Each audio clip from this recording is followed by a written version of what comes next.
day, crew. Well, damn it, it's mine this morning, okay? And we got big-time categories to discuss. Top 5 pivotal players in the Western Conference. Keep in mind, the list is fluid. The list is fluid. As the series progresses, Wilbon, I reserve the right to change my mind, Cameron. I reserve the right to change my mind. But here's what we're going to do, all right? You got the top 5 pivotal players in the Western Conference. Victor Wembanyama, SGA, Alex Caruso, Dylan Harper, Stephon Castle. These two are self-explanatory, okay? Top 2 candidates for league MVP honors. You know what they bring to the table. You know what they mean to their team. Did you see Caruso? You see the way he's being utilized by that coach? You see how he's got to guard Wembanyama half the time? You see how pivotal it was for him to give you some kind of offense because, damn it, you was going to need that?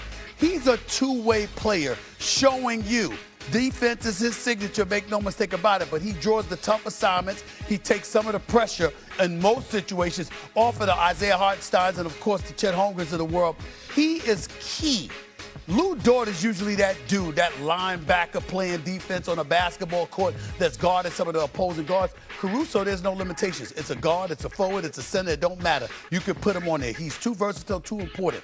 This brother right here, Dylan Harper, I keep bringing this up. Ron Harper must be very, very proud to be the champion that he was. To watch his son, a rookie, look the way he looked. 24 points, 11 rebounds, 7 steals. This brother right here, Dylan Harper, balled out last night. He is absolutely special. The upside, tremendous, worthy of being the number 2 overall pick in the NBA draft. He's really, really showing himself. And Stephon Castle is that dude. Remember, when guarding SGA is shooting like 31% from the field when this brother is on him. This dude is going to be key as well. In order for the series to be determined, these 5 guys are going to play key roles in determining the outcome. You can bring up other names all you want to. It's going to come down to one of these 5. That's on my list. Wilbon, I'll start with you before we go to Cameron. What do you say about that?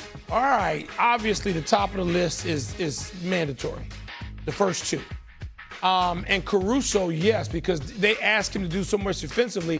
When he pitches in with a 31-point night like last night, that's amazing. Look, I agree with your overall assessment of Harper, who is going to be a great player.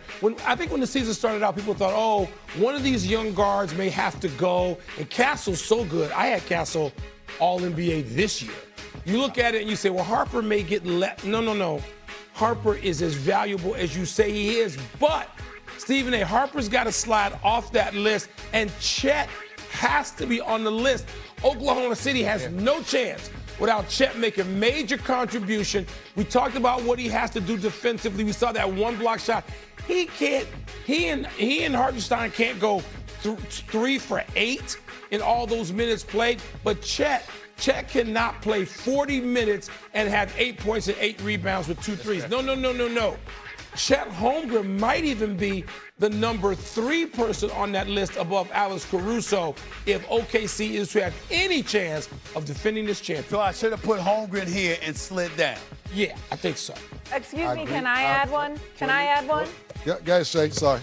AJ Mitchell, hello, what did he have, 4 points last night? 4 points, only took 5 shots. He had 3 straight 20-point games. But they can still win without him. That's he what had I'm 3 saying. straight 20-point games. I feel you, but they can still win without him. You could slide him in there, too. They need another He's not as much of a key as the other guys are. Well, go ahead. Go ahead, Cameron. Tell him, Shay. I ain't going to let him cut you off. Guys, get your point across. Because the list is fluid. It's fluid. The list is fluid. LB, you got it right, man. Chet has to be number 3. Everybody slides down. But Shay, I like what you said. He's second leading scorer in OKC, only had 4 points.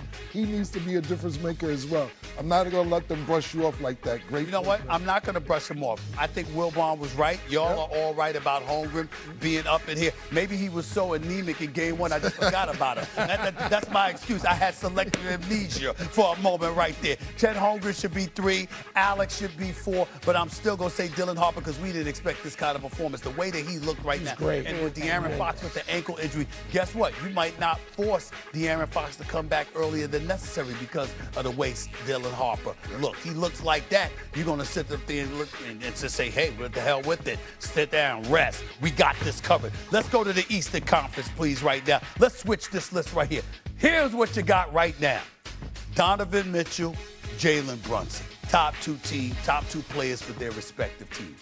OG Anunoby, because again, the way that he's been playing and how he's the two-way player that he is, shooting the ball so effectively the last time we saw him, I think he decides whether this is a series or not. If this brother is playing the way that he's been playing, Cameron, I don't think the Cleveland Cavaliers have a chance if OG looked the way that he looked in the Atlanta series, obviously, and the early part with Philadelphia. That's about it.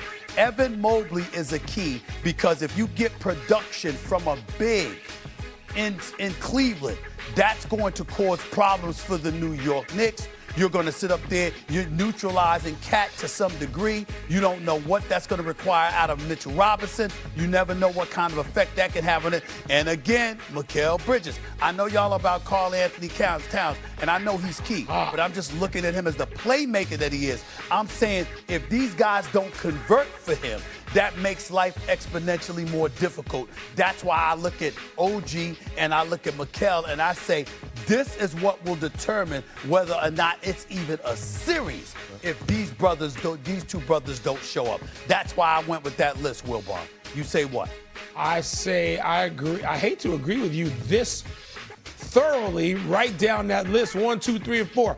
The only place, Stephen A., I'm not going to say I disagree, but Cat, given what Cat has done, given the evolution of the Knicks offense and Mike Brown and his staff and the way that team has decided to run the offense largely through Cat, Stephen A., these assist totals are crazy.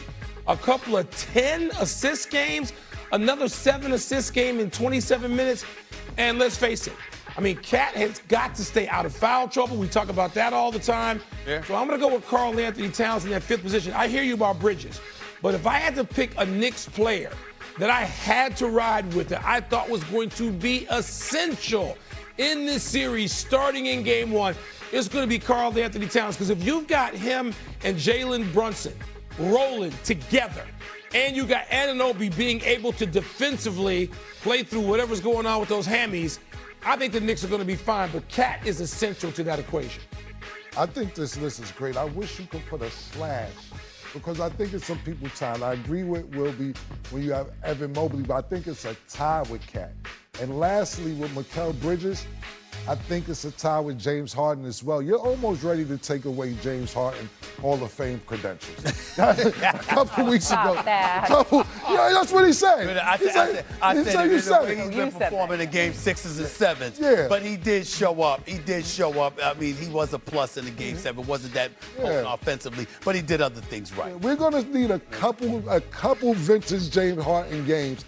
The subpar performances that we've been seeing in game 6 and 7 throughout the years. Right. I don't know thank you, brother. I don't know if it gets to game 6 and 7, but we're going to need to see some vintage James Harden for Cleveland to even compete in this series. So I would put him as a tie with Mikal Bridges and a tie with Evan Mobley with Cat. Karl